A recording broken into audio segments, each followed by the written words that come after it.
আমরা বেরোবো সেই জন্যেই আমি তৈরি হয়ে নিয়েছি।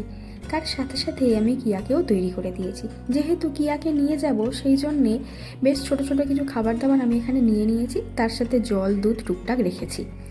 আমরা এখন বেরিয়ে পড়েছি। এই যে রাস্তাটা, এই রাস্তাটা কতটা সুন্দর আপনারা তো দেখেইছেন। আমরা এখন স্টেশনে পৌঁছে গিয়েছি। এইবার আমরা বন্দে ভারত স্লিপারে করেই কিন্তু বাড়ি যাচ্ছি। ট্রেনটা আসতে শুরু করেছে। এই ট্রেনটার লুকটা আমার এত পছন্দ হয়েছে যে কি বলবো। এই গাঢ় কমলা রঙের সাথে যে কালোর যে মিশ্রণ, উফ, খুব ভালো লেগেছে আমার। ট্রেনে উঠে গিয়েছি আর ট্রেনটা চলতেও শুরু করেছে।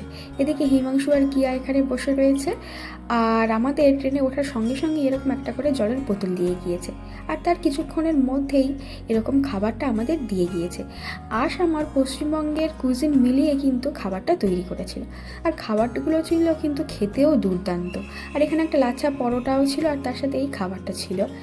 বন্দে ভারত স্লিপারের এই ব্যাপারটা আমার খুবই ভালো লেগেছে। এখানে যে ব্ল্যাঙ্কেটগুলোর কভার রয়েছে তার সাথে পিলো কভারও ছিল, আগে যেটা ছিল না। হিমাংশু এই ব্ল্যাঙ্কেটের এই কভারটাও পরিয়ে নিচ্ছে। আর এদিকে দেখুন, এখানে যে বাথরুমের সিস্টেমগুলো খুবই ভালো ছিল। এদিকে কিছু স্টাফেদের থাকার জন্য ব্যবস্থা ছিল, আর এদিকে রয়েছে সিঙ্কটা। আলিপুরদুয়ার থেকে বেশ রাতেই ট্রেন ছিল বলে আমরা খাওয়া দাওয়া করে ঘুমিয়ে পড়েছিলাম। সকাল সকাল দেখুন এখানে কিন্তু আমাদের সকালবেলা চাটা নিয়ে চলে এসেছে। এখানে এই পাউচে চা ছিল, গরম জল ছিল, আর তার সাথে একটা বিস্কিট ছিল। আমি এই চাটা এখানে বেশ ভালোভাবে গুলিয়ে নিচ্ছি আমাদের খাওয়ার জন্যে। ট্রেন থেকে চারিদিকটা দেখুন কতটা সুন্দর লাগছে। হালকা মেঘ বা কুয়াশার মতো ছিল বলে এইরকম ঝাপসা লাগছিল। এদিকে আমি আর হিমাংশু উঠে পড়েছি, কিয়া এখনও ঘুমিয়েছিল, আর ও কী বলেছে সেটা দেখে আমি হাসতে শুরু করেছিলাম। কিয়াও এবার উঠে পড়েছে, আর আমরা প্রায় হাওড়ার কাছে চলে এসেছি। দূরে হাওড়া ব্রিজটাকে দেখে আমার খুবই ভালো লাগছিল।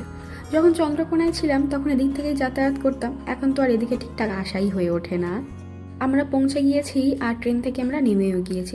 এখনও দেখুন অনেকে ট্রেন থেকে নামছে। আর এই যে ট্রেনটা রাতে যতটা সুন্দর লাগছিল, এখনও কিন্তু ঠিক ততটাই সুন্দর লাগছে।